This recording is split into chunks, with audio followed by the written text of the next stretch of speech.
శ్రీకాకుళం జైలులో ఉన్న మాజీ మంత్రి సిద్దిరి అప్పలరాజు గారిని ములాఖతులో పరామర్శించడం కోసం మాజీ ముఖ్యమంత్రి వైఎస్ జగన్మోహన్ రెడ్డి గారు వస్తూ ఉన్నారు అనే దానికి ఒకరోజు ముందు ఎస్పీ గారు మీడియా సమావేశం పెట్టి, విశాఖ ఎస్పీ గారు జనం రాకూడదు, వస్తే కేసులు పెడతాం, ర్యాలీలు కానీ ప్రదర్శనలు కానీ జనం గుమిగూడడానికి అర్హత లేదు, జగన్ వెంట ఓన్లీ కొన్ని వాహనాలే ఉండాలి, 6 నుంచి 8 వెహికల్స్ ఉండాలి, అంతకుమించి ఎటువంటి కార్యకలాపాలకు వీలు కాదు, ఆస్కారం లేదు.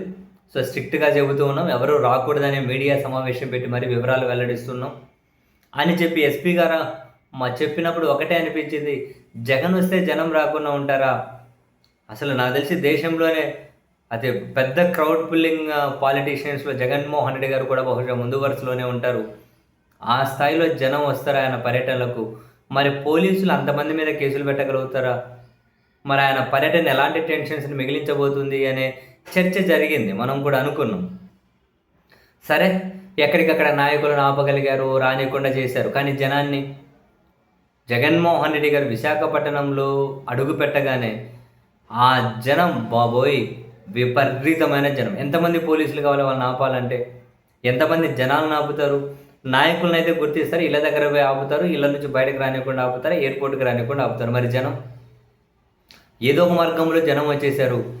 మామూలుగా జనాలు రావద్దు అని చెప్పకుండా ఉంటే ఆయన మామూలుగా జనం వచ్చేవాళ్ళేమో, కానీ అదేంటో జనం రావద్దు అని మీడియా ముఖంగా చెప్పిన తర్వాత మరింత కసిగా ఎక్కువ జనాలు వచ్చినారు అనిపించింది.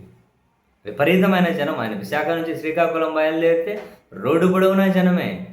పోలీసులు ఆపితే తప్పించుకొని పోతూ ఉన్నారు. అక్కడికి వచ్చిన జనాల్ని కంట్రోల్ చేయడమే పోలీసులకు తలకమించిన పని అయింది. ఇంతమంది జనం వచ్చేసారు. మరి ఇప్పుడు ఎంతమంది మీద కేసులు పెడతారు? ఎంతమంది మీద చర్యలు తీసుకుంటారు? మరి ఈ జనం వచ్చినందుకు నాయకుల మీద కేసులు పెడతారా? ఏం చేస్తారు నెక్స్ట్ పోలీసులు? తెలియదు. జనం అయితే రీసౌండ్. విశాఖ ఎయిర్పోర్ట్ నుంచి నెక్స్ట్ ఇంకా శ్రీకాకుళం బయలుదేరుతుంటే మొత్తం జనమే. మరి నెక్స్ట్ పోలీసుల యాక్షన్ ప్లాన్ ఏంటి? పాలకులు కోపం వస్తుంది, పాలకులు పోలీసు పెద్దల మీద గరం అవుతారు. మరి పోలీసు పెద్దలు అక్కడ పోలీసుల మీద గరం అవుతారు.